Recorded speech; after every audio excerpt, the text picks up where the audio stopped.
মুসলমান, আমি হিন্দুকে দমন করছি, আমি হিন্দু, এটাই আমার আমার নবীকে আপনি ভালোবাসেন?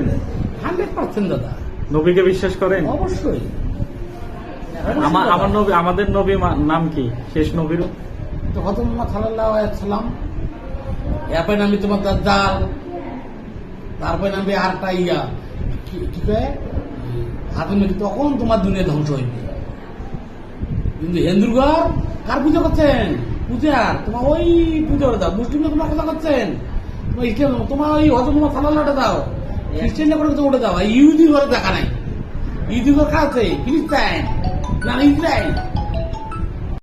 আর দুজন প্রতি ডাল দিয়ে ভাত খাইছে, কিন্তু ওরা নামাজ পড়ছে। তাহলে আল্লাহ তাআলা যারা সৎ মানুষ তাদেরকে একটু কষ্ট দেয়, কিন্তু ওদের পাশে আল্লাহ থাকে, এই যে বিষয়টা, তাহলেই আপনি পাইতে পারবেন। তাহলে আমাদের আল্লাহ কত দয়ালু, যায় নামাজ পড়ে তাক করছে কি গোস পোলাও, আর যায় নামাজ পড়ছে তাক করছে আলুর ডাল দিয়ে ভাত। তাহলে সবটা বেশি কষ্ট হচ্ছে, এগুলো উতরিয়ে যারা উঠতে পারবে তারাই গেইন করবে দাদা, বুঝতে পারছেন? এই জন্য নামাজ বাঁচতে, আর নাহলে কেয়ামতের দিনে ইয়ে নপছি সূর্যকে এক হাতে নিতে বলি দেবে মাংস। অতএব বিজ্ঞান যা দম তাই তোমার 5টা লোক সামান, আর ওটাকে কি করি আমরা, ওয়াটার, পানি, জল, ওয়াটার তো একই। যদি হিন্দু মুসলমান যদি পার্থক্য হইতো, হিন্দুর বেলার দেয় মুসলমান বেলার যে আমার পার্থক্য কি? পার্থক্য দেয়নি। তোমার মুসলমান হয়ে গেছে, চাকরা হয়ে গেছেন, চাকরা দিয়েছিল তোমার, এটা আর যে তোমাকে খা দানা দিয়ে ওটা কি করছে মুসলমান হয়ে গেছে। চাকরা লিখ মুসলমান, গরু মতো খালি কি মুসলমান? তোমার আলেম দুজন কিছুই মানেনি।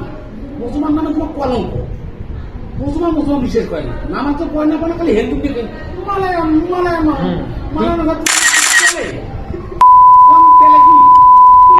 আমার গাই মুসলমান কি ঠিক আছে? তোমার নাচ করেন ওদের লোক দেখাতেন কি যখন পরে বিপদ, তখন যখন বিপদ কাটি গেল তখন আর নাই।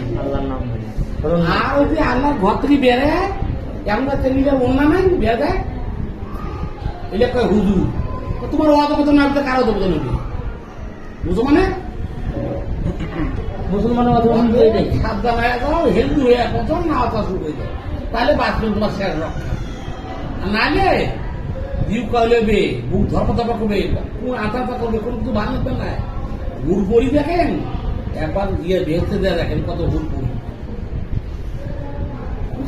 দাদা এমনি ইফতার বোঝেন না তোমার, এখন ইফতার কাজ খেয়ে দেখেন কেমন লাগে, স্বাদ লাগবে না। আল্লাহর নিয়ামত আছে ওই ইফতার, স্বাদ লাগবে না এখন ইফতার। তোমার মুসলমান 40 মাংস খেয়ে দেখেন কি স্বাদ, কি স্বাদ। কুরবানির গোস্ত খায় দেখছে, ও কি স্বাদ। আর আজ কোরবানি কি নিয়ে দেবেন, ভাল লাগবে না ভাই।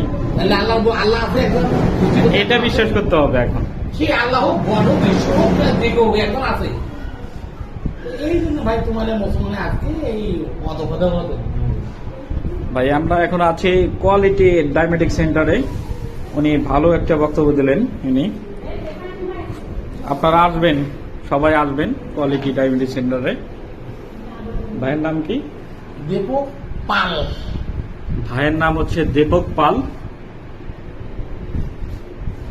এনার ক্লিনিক আছে, এনার নিজস্ব ক্লিনিক আছে বন্ধন ডিএনডি সুন্দর দীপক কুমার পাল। আর এখানে ওনার দীপক কুমার দীপু, এটা কোয়ালিটি কার্ড, এই দুটো কার্ড আছে। তুমি নিয়েছেন দীপক রায় দীপক।